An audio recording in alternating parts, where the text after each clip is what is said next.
श्री गुरुवे नमः। ईश्वरो गुरुरात्मेति मूर्तिभेदो विभागिनी व्योमवत् व्याप्तदेहाय श्रीदक्षिणामूर्ते नमः। ओम शांति शांति शांति। ओम। प्रणाम भगवान। श्री विचार सागर दर्पण स्वामी श्री मनोहरानंद जी महाराज और हमारा पंचम तरंग चल रहा है भगवान, जिसमें मध्यम दृष्टि जो है वो अपनी शंका गुरु जी के पास रख रहे हैं कि भगवान इनका कोश नाम क्यों पड़ा। तो उत्तर में गुरु जी बता रहे हैं कि हे शिष्य, कोश कहते हैं मियान को। जैसे मियान तलवार को ढक लेती है, उसी प्रकार ये पांचों कोश भी आत्मा के असंग आनंदादिक विशेष स्वरूप को ढक लेते हैं। इसलिए इन अन्वय आदिकों को कोश कहते हैं। कई मंदमती पुरुष आत्मा से भिन्न अनात्म रूप इन पांच कोशों में से किसी एक को आत्मा मानकर अपने असली स्वरूप इनकी साक्षी आत्मा से विमुख रहकर जन्म मरण के चक्कर में भटकते ही रहते हैं। जैसे स्थूल शरीर को आत्मा मानने वाले विरोचन के मत चारवाक के अनुयायी कहते हैं। स्थूल शरीर मैं ही सबको मैं मनुष्य हूँ, मैं ब्राह्मण हूँ, इस प्रकार की अहम बुद्धि होती है और यही सबसे प्रिय है।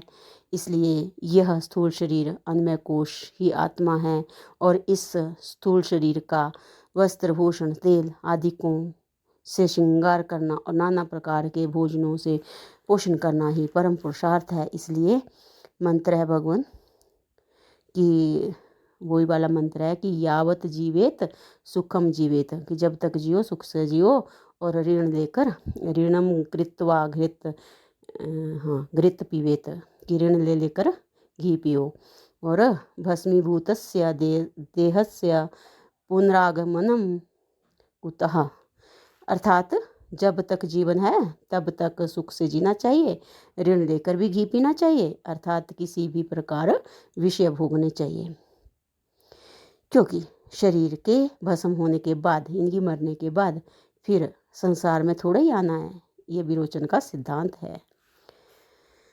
अब दूसरी बात बता रहे हैं कि भाई इंद्रिय आत्मावादी कहते हैं कि ये तो विरोचन का मत आ गया चारवाक का। और अब इंद्रिय आत्मवादी कहते हैं स्थूल शरीर आत्मा नहीं है किंतु इंद्रियां ही आत्मा हैं, क्योंकि जब तक इंद्रियां इस स्थूल शरीर में रहती हैं तब तक यह चल फिर सकता है और जब सभी इंद्रियां निकल जाती हैं तब वह मुर्दा हो जाता है तथा सबको मैं सुनता हूँ, मैं देखता हूँ, इस प्रकार अहम भावना भी इंद्रियों में ही होती है। इसलिए इंद्रियां ही आत्मा है। नंबर 3 है हिरण्यगर्भ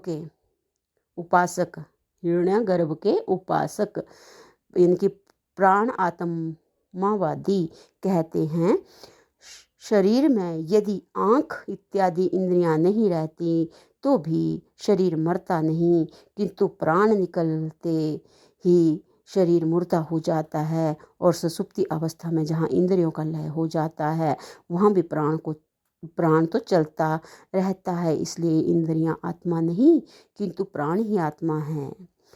अब चौथा जो मत है मन आत्मवादियों का, ये कहते हैं कि प्राण जड़ है, क्योंकि वह न स्वयं को जानता है न दूसरों को जानता है, इसलिए प्राण आत्मा नहीं है किंतु मन ही आत्मा है, क्योंकि मन के संबंध से ही इंद्रियां ज्ञान की साधन बनती हैं। और श्रुति भी कहती है इस प्रकार वे अपने पक्ष को सिद्ध करने के लिए सारे प्रसंग को बिना समझे ही वेद के कुछ टुकड़े भी प्रमाण के रूप में देते हैं।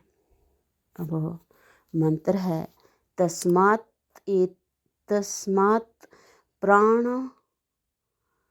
प्राणमयान यंत्र आत्मा मनोमय।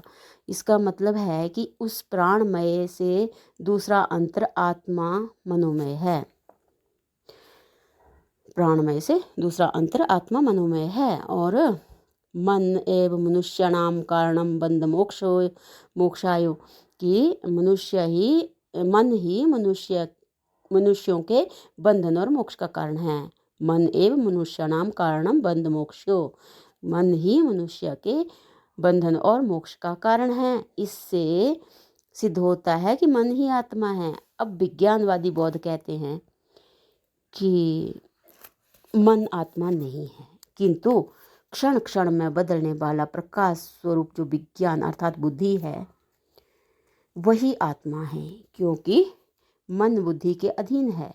प्रत्युत यूँ कहना चाहिए कि बुद्धि का ही आकार है मन, क्योंकि प्रत्येक वस्तु के ज्ञान के समय पहले अहम वृत्ति में ऐसी वृत्ति रूप बुद्धि उत्पन्न होती है, फिर इदम वृत्ति, पहले अहम वृत्ति आती है, फिर इदम वृत्ति कि यह घट है, यह पुस्तक है, ऐसी वृत्ति रूप मन उत्पन्न होता है। इस प्रकार मन का भी कारण बुद्धि है, इसलिए बुद्धि ही आत्मा है। और श्रुति माता ने जो मन का नाम लिया वह तो कोशों को बताते हुए कहा कि प्राणमय कोश के अंदर मनोमय कोश है।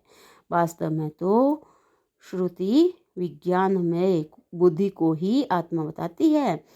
इस पर वे प्रसंग के बीच में ही कुछ श्रुति का हिस्सा लेकर कहते हैं, जैसे तस्मात्, ये वाला मंत्र आ गया भगवान ऊपर वाला ही, तस्मात् एतस्मात् मनोमयात् अंतरो आत्मा विज्ञानमय।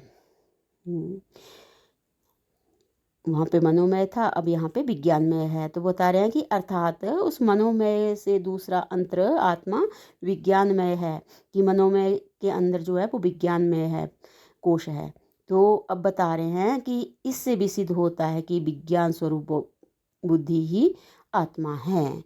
तो अब बता रहे हैं, अब आनंदमय कोश को बताएंगे, जो मानते हैं पूर्व मीमांसक, जैसे वृत्तिकार भट्ट कहते हैं।